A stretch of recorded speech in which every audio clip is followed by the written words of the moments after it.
மதுபான வெறியர்களின் இடைத்தாவளமாக இடுக்கி Ponmudi echo point மாறியதைத் தொடர்ந்து சுற்றுலா பயணிகள் அந்த பகுதிக்கு செல்ல மறுத்து வருகின்றனர்.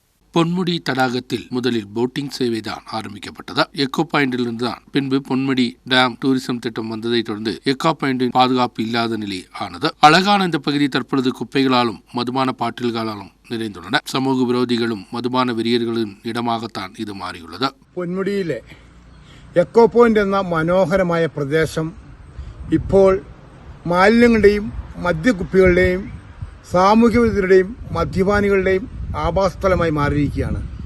നമുക്കറിയാം, ഇടുക്കി പൊന്മുടിയിലെ എക്കോ പോയിന്റ് എന്ന ടൂറിസം സ്ഥലം നല്ല രസവും കാണാൻ നല്ല ഭംഗിയുള്ള സ്ഥലമായിരുന്നു. ആദ്യകാലത്ത് ബോട്ടിംഗ് സർവീസ് ആരംഭിച്ചതും ഈ എക്കോ പോയിന്റിൽ നിന്നുമായിരുന്നു. തുടർന്ന് ഡാം ടൂറിസം വന്നതോടുകൂടി എക്കോ പോയിന്റിൽ നിന്നുള്ള ബോട്ട് സർവീസ് നിർത്തുകയും പകരം പൊന്മുടി ജലാശയത്തിൽ മാത്രമായി ബോട്ട് സർവീസ് ഒതുക്കിയതിൻ്റെ പേരിൽ ആളുകൾ എക്കോ പോയിന്റിലോട്ട് എത്തപ്പെടാണ്ടിരിക്കുകയും ചെയ്തു.